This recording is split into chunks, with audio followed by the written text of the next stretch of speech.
Hi students, வணக்கம். இப்போ என்ன பார்க்க போகிறோம்? இயல் 2 பயிற்சி 2.9 பல உள் தெரிவு வினாக்கள். அதில் முதல் கணக்கு பார்க்கணும். என்ன கொடுத்துருக்காங்க? எண் என்பது ஒரு இயல் எண், ஏதோ ஒரு எண். எண் வந்து n = 5 இருக்கலாம், 6 இருக்கலாம், 7 இருக்கலாம், 8 இருக்கலாம், 9 இருக்கலாம், ஏதோ ஒரு இயல் எண். எண் என்பது ஒரு இயல் எண் எனில் ரூட் எண் என்பது எப்போதும் ஒரு இயல் எண்ணா இருக்குமா?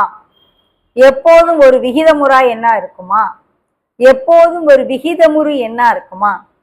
ஒரு விகிதமுறு அல்லது விகிதமுறா எண்ணா இருக்குமான்னு கேட்கிறோம். இப்ப நம்ம ஏதாவது ஒரு நம்பர் இதில் எடுத்துக்கிறோம், இந்த ரூட்டுக்குள்ள போடுவோம். ரூட் 5ங்கிறது ஒரு விகிதமுறா எண்ணு நமக்கு தெரியும். இப்ப ரூட் 6 விகிதமுறா எண், 7, 8. இப்போ ரூட் 9க்கு வருவோம்.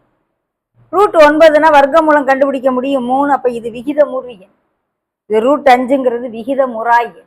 அப்ப ஒரு விகிதமுறு அல்லது விகிதமுறா எண்ணாக இருக்கும். 16 போட்டோம்னா ரூட் எடுத்தோம்னா 4 வந்துடும். வேற எண் போட்டோம்னா 2, 3, 5 போட்டோம்னா எடுக்க முடியாது. அப்ப அது விகிதமுறா எண்ணாயிருக்கும். ஒன்று விகிதமுறு எண்ணா இருக்கும், இல்லைன்னா விகிதமுறா எண்ணா. ஓகே, ஸோ விடை இதுக்கு 4. 4ஆம் நம்பர் தான் இதனுடைய ஆன்சர். ஓகேவா? என்ன காரணம்ன்றதுக்கு சொல்லியாச்சு.